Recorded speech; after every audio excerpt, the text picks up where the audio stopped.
Le titre de ce livre, le christianisme paganisé. Le christianisme paganisé, les origines de nos pratiques modernes d'église. Les origines de nos pratiques modernes d'église. Ce livre est écrit par le bien-aimé frère Franck A. Viola. Franck A. Viola. Traduit par Guy Saint-Pierre en français. Avant-propos. Ce livre aurait dû avoir été écrit il y a 300 ans. S'il avait été, le cours de l'histoire chrétienne serait totalement différent de celui qu'il a pris. Si chaque ministre dans le monde lisait ce livre aujourd'hui, il laisserait tous tomber le ministère demain où vivrait une vie d'hypocrisie. La plupart de nos pratiques, la foi chrétienne, n'ont absolument rien à voir avec le Nouveau Testament. Pratiquement, tout ce que nous faisons aujourd'hui comme chrétiens est venu chez nous comme par hasard. Pratiquement, toutes nos pratiques principales nous sont venues dans un délai de 50 ans sous l'empereur Constantin, en parenthèse, AD 324, ou dans un délai de 50 ans du commencement de la réforme, en parenthèse, AD 1517.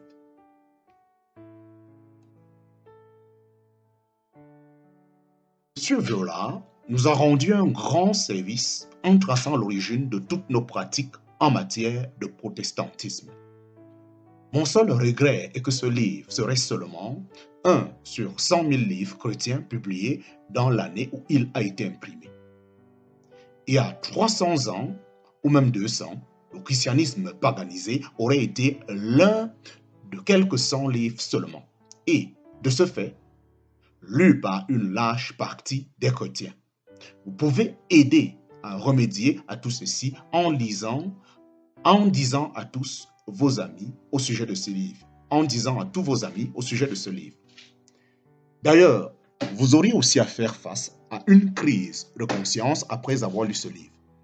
Vous connaîtrez ainsi les origines païennes et non bibliques de tout ce que nous faisons aujourd'hui. Vous ne pourriez plus jamais dire « Nous sommes entièrement bibliques. Nous faisons tout selon le Nouveau Testament. » Nous ne faisons pratiquement rien qui est du Nouveau Testament, comme vous le verrez. Mais il y a une plus grande tragédie ici. Nous prenons le Nouveau Testament et nous le tordons, faisant du Nouveau Testament l'endosseur de ce que nous faisons aujourd'hui. Cette mentalité qui est universelle est commune aux laïcs et au clergé. Cette mentalité est la destruction de la foi chrétienne. Nous sommes laissés dans une situation aujourd'hui où nous n'avons absolument aucune idée comment notre foi devrait être pratiquée. Quel est le nécessaire? En ce qui concerne notre pratique moderne de la foi, nous devons totalement recommencer depuis la fondation en faisant table rase de tout ce que nous pratiquons aujourd'hui. Deuxièmement, nous devons apprendre l'histoire du 1er siècle et puis la suivre dans nos propres pratiques. Puis-je à nouveau vous encourager à non seulement lire ce livre, mais à dire à chaque chrétien que vous connaissez de le lire également. Et puis, suivez votre conscience. Faites ceci et nous verrons une réapparition de ces pratiques simples et primitives du 1er siècle. En parenthèse, Gent Edward, Jacksonville, Floride. Mais l'empereur n'a rien du tout sur lui, dit un petit enfant. Écoutez la voix de l'innocence, hurle le père. Et ce que l'enfant a dit est chuchoté de l'un à l'autre, mais il n'a rien, s'exclame-t-il tout à la fin. L'empereur est vexé parce qu'il sait que le peuple a raison, mais il pense le cortège doit continuer maintenant. Et le seigneur de la chambre des lits prenne de plus grandes mesures que jamais pour faire semblant de porter la traîne, bien que, en réalité, il n'y a aucune traîne à tenir. Hans Christian Andersen. Ceci, c'était un avant-propos, introduction du livre. Introduction du livre. Avons-nous vraiment agi en conformité avec le livre? La vie non examinée ne mérite pas d'être vécue. En parenthèse, Socrate. Nous faisons toutes choses par la parole de Dieu. Le Nouveau Testament est notre guide pour la foi et la pratique. Nous vivons et nous mourons, fidèles à ce livre. Voilà les paroles que clame la bouche du pasteur Fairley pendant qu'il livre son sermon du dimanche matin. Winchester Spurbucker, un membre de l'église du pasteur Farley, les a entendus des douzaines de reprises auparavant. Mais cette fois, c'est différent. Habillé dans son costume bleu, congelé dans le banc arrière de l'église avec son épouse, Trudy Spurbucker, Winchester fixe le plafond pendant que le pasteur Farley réplique sur tout faire d'après le livre sacré. 1 heure avant que le pasteur Farley ait commencé son sermon, Winchester avait une dispute enflammée avec Trudy.